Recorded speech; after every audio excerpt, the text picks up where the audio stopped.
Hello and welcome again. This time our trip was inspired by the book by Danish author Meik Wiking, Little Book of Hygge. Inspired by the idea of living in almost perfect, happy society in which Danes supposed to live, we decided to test it ourselves by going to Copenhagen, the capital of Denmark. We started our journey to Copenhagen from Edinburgh. The airport is nice. It is our first time flying out from Edinburgh. The flight takes about 1 hour 40 minutes. Alright guys, we are in Denmark, in Copenhagen, and we're going to do everything to find out what the hygge is and what is it all about, and I'm going to report it straight to you. But first we have to find out how to get out of here. So first metro. We can already see the ticket dispenser. Upon arrival in Copenhagen, easy navigation from the airport to the city is facilitated by well-marked metro system with automatic ticket machines, providing a cost-effective alternative to taxis. Tickets are not expensive, they cost about £2 per person. The metro is well-marked and it's hard to get lost, so our advice: choose the metro. The journey takes approximately 20 minutes.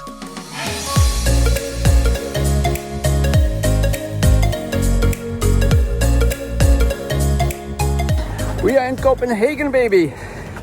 We managed through the metro system, and now... Metro system in Copenhagen, very easy. Clearly we are a little bit confused where to go, but we'll get there at the end. It's 12:30 in the night, and the city is completely dead. Even though it's capital city, it seems to be asleep. Just few cars, taxis, and random people, but... yeah, very quiet, not like London. Our hotel located in the city center is simple accommodation, nothing special, but it has everything we need.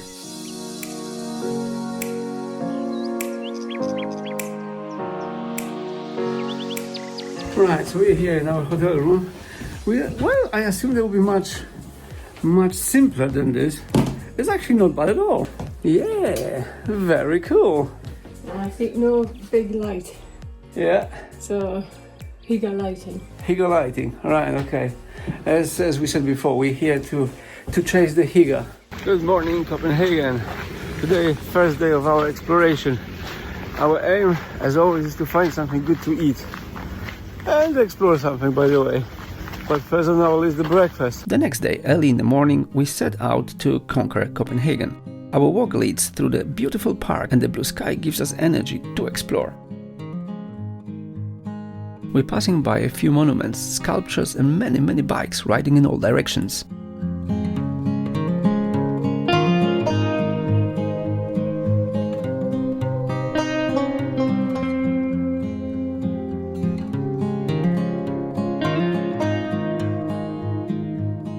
We quickly find a small cafe and stop for the Danish breakfast. Good morning from Copenhagen. It's a very nice day. I'm taking back what I said last night, that this is quiet city, because it's not. Everything is waking up now, 9 o'clock. The traffic is quite intense. We just got our coffee now, so let's have a look. And the Danish pastry. Good? It's very smooth coffee, that.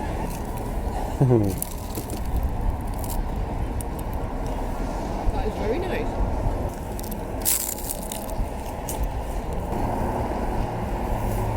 That's a very nice combination. Good, isn't it? Oh, very good.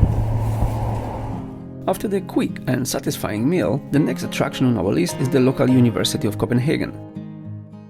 The University of Copenhagen, and we've heard that you can get up to the top floor and there's a really good panoramic view. So we're gonna go and try and do that. And here is the solar system. So smooth.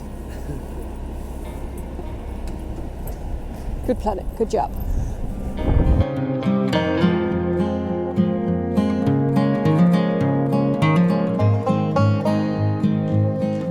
We enter the highest level of the building. We see a huge glass wall through which we can admire the panorama of the city.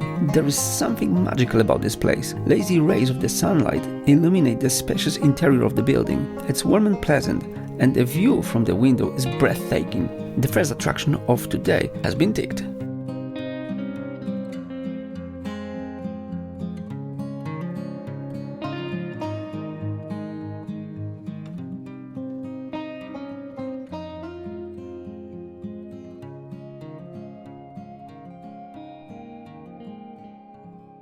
We heard a lot about the city, that there's lots of bikes here. But bloody hell, there's a lot of bikes here.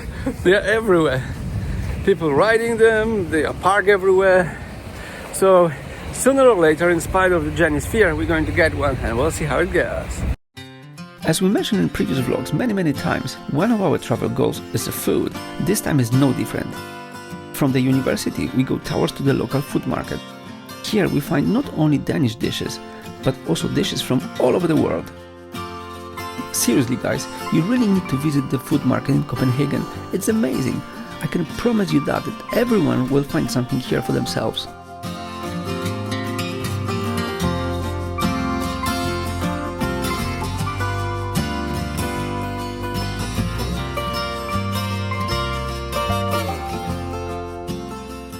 This is Danish meatball open sandwich, and this one is liver pate.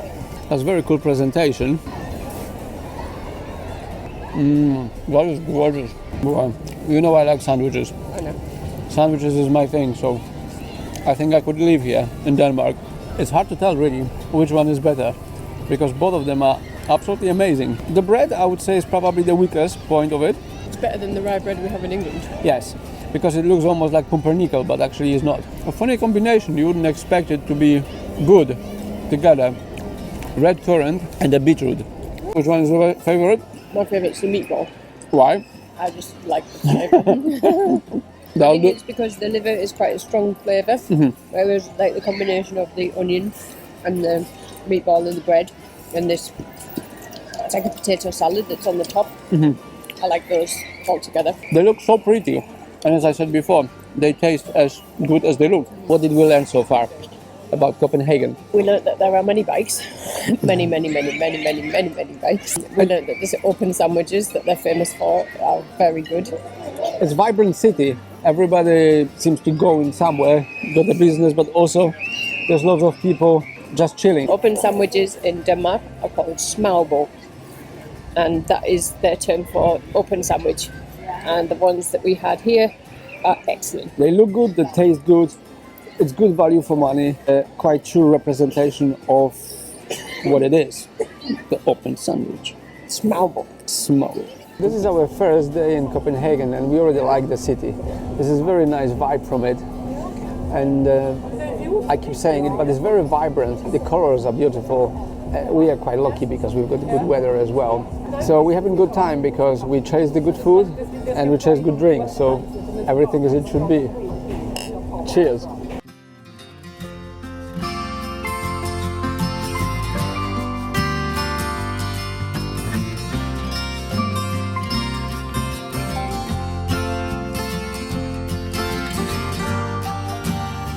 Then we move to another attraction, the so-called Round Tower, located a few minutes away from the market. The building has an interesting history and impressive architecture. Originally built as an astronomical observatory, it became a critical site for studying the stars during the scientific revolution. At the time, the Round Tower played a vital role in national academic life.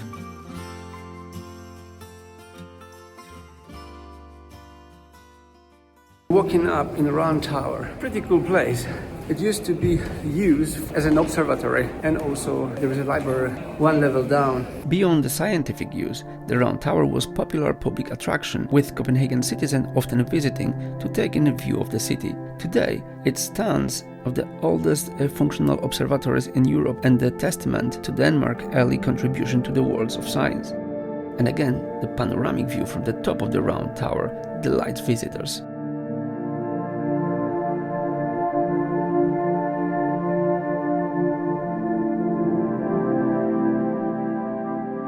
The Round Tower and the Trinitatis Church are part of the Trinitatis complex, which was designed to house three elements: the church, the university library and the observatory. The church interior was heavily damaged during the Great Fire of 1728, and the present construction goes back to the rebuilding in 1731. The church was only intended to be used by university students and the professors. The Round Tower was one of the first places the young Hans Christian Andersen visited when he came to Copenhagen. He even borrowed books from the university library. Then next attraction on our list is Rosenborg Castle. It's a Renaissance castle that was originally built as a country summer house in 1606 and is an example of the Christian IV many architectural projects. We are in Rosenborg Castle. It's definitely worth coming here, considering all the exhibits and also considering the architecture. It's a big piece of the history. We highly recommend to do that. It was built in a Dutch Renaissance style, typical of Danish buildings during this period, and has been expanded several times, finally evolving into the present condition by the year 1624. Located on the third floor, the Lion Hall was completed in 1624. It was originally intended as a ballroom. Around 1700 it was used as a royal reception room for the banquets. It was not until the second half of the 19th century that it became known as a King's Hall. One of the attractions of the Rosenborg Castle are the coronation chair of the kings and the thrones of the queens, with the three lions standing in front.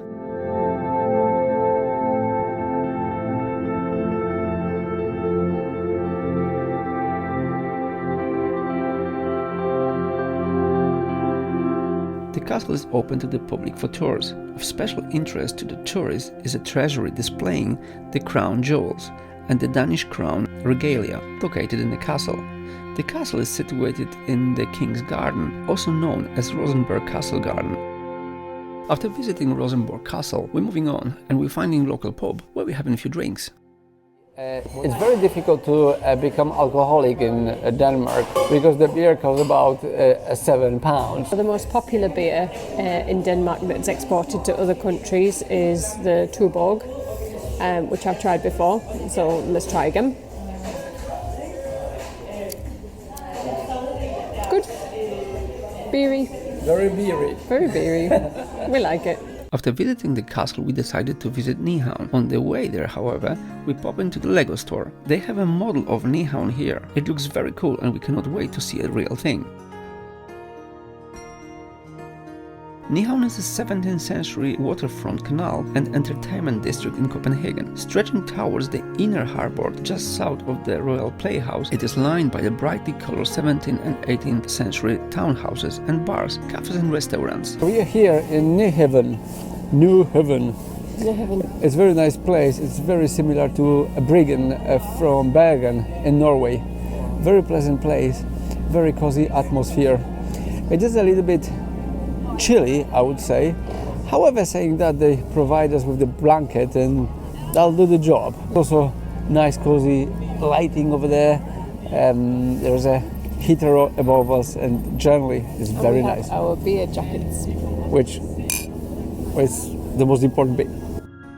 Most local restaurants have outdoor tables and cool evenings do not discourage tourists to sit down and enjoy nice, peaceful evening in Nyhavn.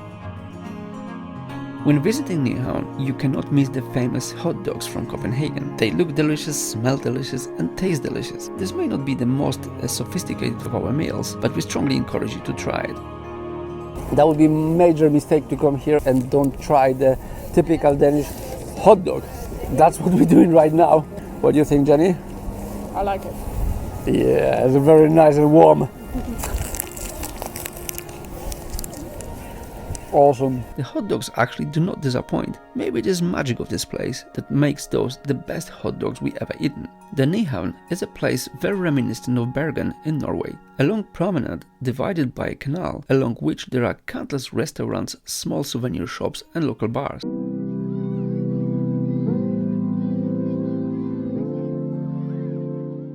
Right, so what are we going to do today? We're going to go to Freetown, Christiana. It's meant to be independent part of the town. Yeah, it's an independent part of the city where people live and work separate from the rest of the city. We've heard there's a good restaurant there, which is vegetarian, which is unusual for us to go to a vegetarian restaurant. They're also selling drugs and stuff. That's not why we're going there. And we're going to explore around there, and then we plan to get a boat tour of the canals. Okay, so let's see what the day is going to bring us today. Yeah.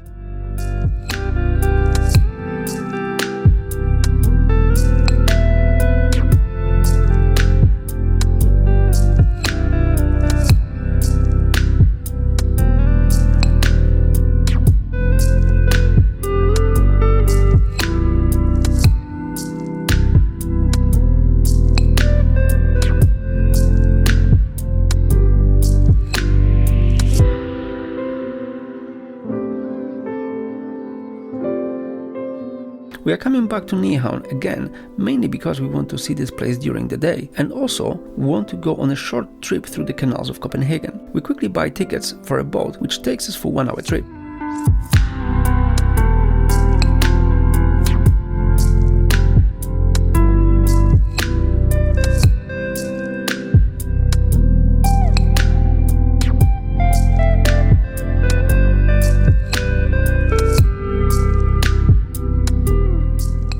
We pass many architecturally interesting buildings whose design combines practical and ecological elements. During the tour we pass some of the most interesting signs in Copenhagen: the Opera House, Amalienborg Palace, the Old Stock Exchange, Our Saviour Church, Battery 60s or blocks, and many more.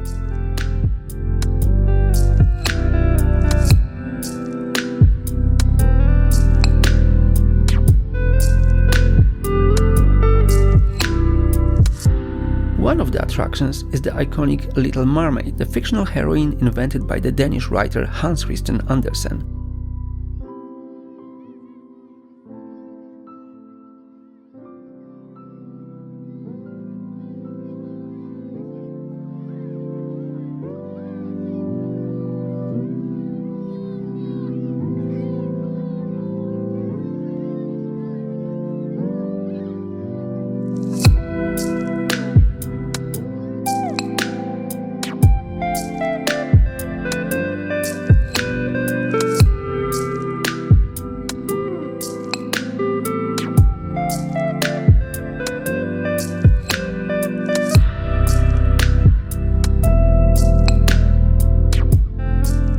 Okay, my friends, that's it for this episode.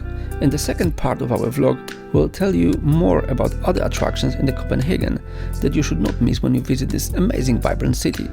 Please click on the link below, which will take you to the next episode of our story about Copenhagen. See you around!